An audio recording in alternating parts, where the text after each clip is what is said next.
foi a relação do homem com Deus ao longo da história?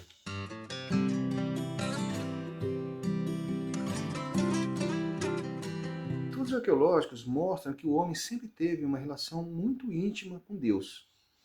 Porém, por não entender qual a natureza da divindade, aliás, dificuldade que temos ainda hoje, o homem daquela época atribuía os fenômenos da natureza como sendo manifestação de Deus. Então ele criou um Deus antropomórfico, que tinha sentimentos como os homens normal, que sentia, ficava feliz, sentia raiva, ódio e assim por diante. Então ele atribuía os fenômenos da natureza como sendo manifestação de Deus.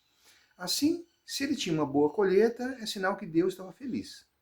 Ao contrário, quando aconteciam fenômenos desastrosos na natureza, fenômenos catastróficos, ele atribuía que era a ira de Deus. Deus estava irado.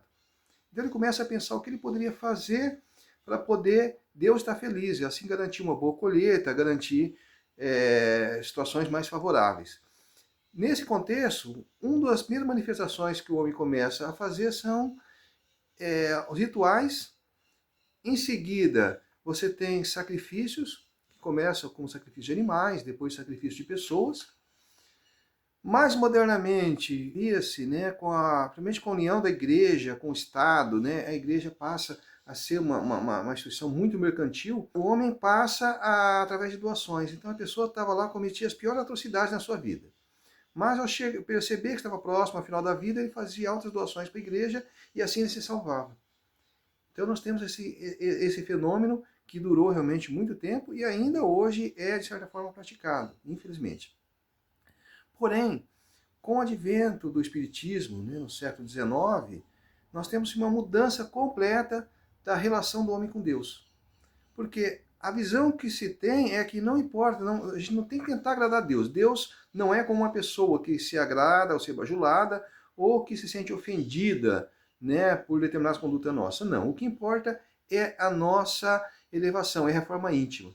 Então essa ideia da reforma íntima, ela passa a ser muito forte.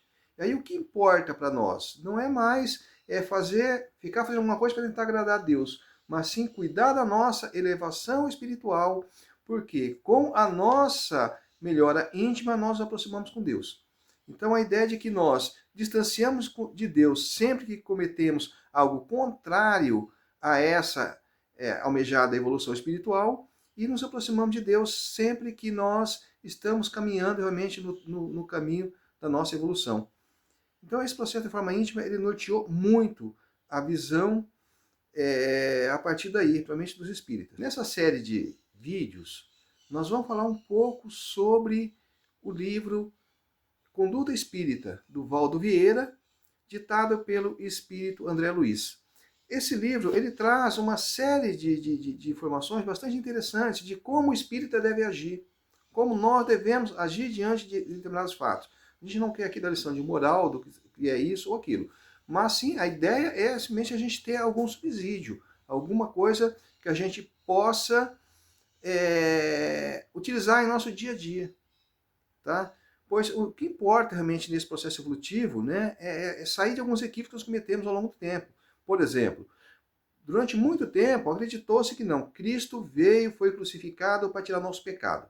Então, basta eu aceitar Cristo como Salvador que eu já estou salvo. A gente percebe que a coisa não é bem assim.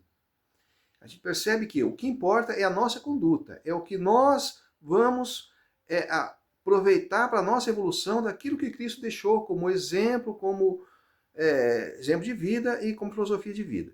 Então nós vamos fazer essa série de vídeos falando sobre esse livro, e é uma leitura bastante interessante.